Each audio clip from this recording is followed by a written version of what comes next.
And what's happening there today? Let's find out. Channel 9's Josh Wilson just arrived in Haiti. He joins us on the phone. And Josh, what have you seen so far? Well, we just arrived at the airport, Greg, in Port-au-Prince with a group of missionaries from Brevard County. And we're on our way, though, to an area called Go-Naive, which is a few hundred miles north of Port-au-Prince. It seems to be the area that's the hardest hit by the hurricane. The report that we just got, more than 1,000 people dead and 1,200 still missing, presumed either to be washed out to sea, floating in their house, or stuck somewhere in one of the mudslides that swept through.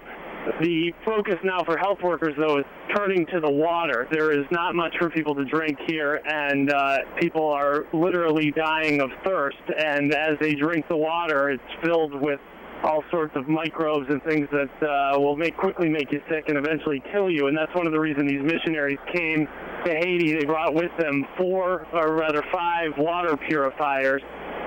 They were called the Vortex water purifier. We were just looking at one a short time ago. It's no bigger than a briefcase, and it's able to turn basically sewage into drinking water in a fairly time. So they're going to be dropping at places all over the place, and hopefully supplying some of the great need that there is for drinking water at this point. Greg? And Josh, as you have had a quick survey, what type of flooding? We do know the floodwaters have receded a bit there. It seemed to be. We got a pretty good view of parts of the country as we were flying in, and we did not see many homes underwater. So it appears that the waters have receded a bit, but really the trouble is not over for anyone here. And quickly, Josh, if you could, the folks who are with you are from Brevard County. What was their reaction when they heard that Jeanne is now headed towards Brevard County, possibly? Well, one of the missionaries was actually the pilot of the plane, and regularly updates himself on the weather. So he, as soon as we got off the plane that he was flying, he went to check it, and he's kind of a roll with the punches kind of guy. He was surprised, but not troubled. He's here to help these people, and that seems to be his focus right now. Beautiful. Thank you, Josh. Good report there. We'll continue to hear from Josh, have some video reports from him throughout the day, but we wanted to get him on the phone just as quickly as he landed to give us a real perspective of what's happening there, again, because of Jeanne. Yeah, and it sounds like they really have the potential of saving some lives with those water purifiers, too. Let's hope they get them installed as quickly as possible. It's great work by the folks in Brevard County. We want to show you what happened in Haiti. A team of missionaries from Brevard County are still in Haiti this morning, and they knew that Jeanne was coming on shore. And here is some of the video that we have from Channel 9. They were there trying to help people and find a solution to provide clean drinking water. Much of Haiti, as you probably know, was devastated by what was then Tropical Storm Jeanne almost a week ago. Flooding claimed more than 1,000 lives in Haiti, left whole towns and cities in ruins. The hardest hit area was the town of Go-Naive. Channel 9's Josh Wilson traveled with the missionaries, and here's a glimpse of what they saw as they entered that devastated city. Well, the hurricane brought a lot of water into this valley here, and it rushed through all the mountains and covered this whole area. This is normally the road going into the town we're going to. And the town is underwater, it is flooded. That's where the majority of the people died, and probably far more than are known so far. We're fortunate that we can travel through here. I would assume a couple of days ago that wasn't possible. What we're hoping to do is to at least make some lives a little easier by bringing some water to them.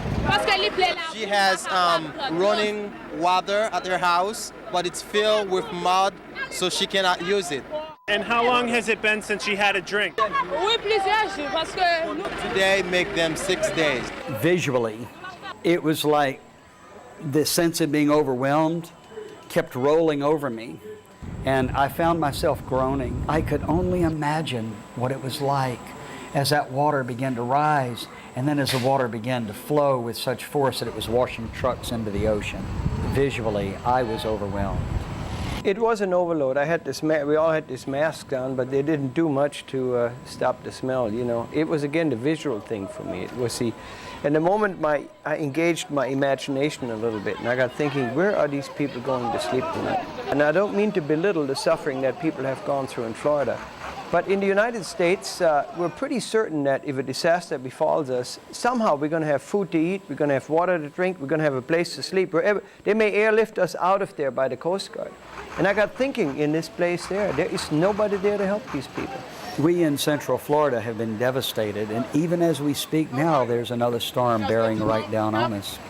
But where we've just been, the infrastructure is so weak and just really almost non-existent that I hope and pray that the people that see this will certainly take care of their own home and their family. We understand that.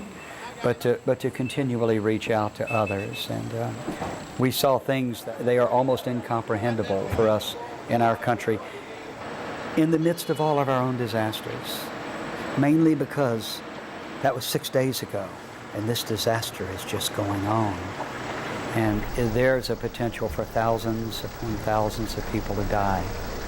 So the disaster is rolling on. Wow, Josh Wilson and photographer Dave Cyrak went to Haiti. They just returned yesterday, and they returned to this. The missionaries, by the way, will stay there, and they have a machine that turns bad water into drinking water, and they say that that's where their work is for right now. And that equipment is the salvation for those people. And it really is. And when you look at what we have here, not to, again, belittle what's happening, and there's a live picture, as you see the rain sweep across our concrete paved roads, maybe that story will put things in the proper perspective. That missionary made such a point that at least we have places to go to, and these people have no place to go. Well, we're going to take a brief break, refresh ourselves, get you a chance to refresh yourselves, and we'll be right back with more coverage of Hurricane Jeanne.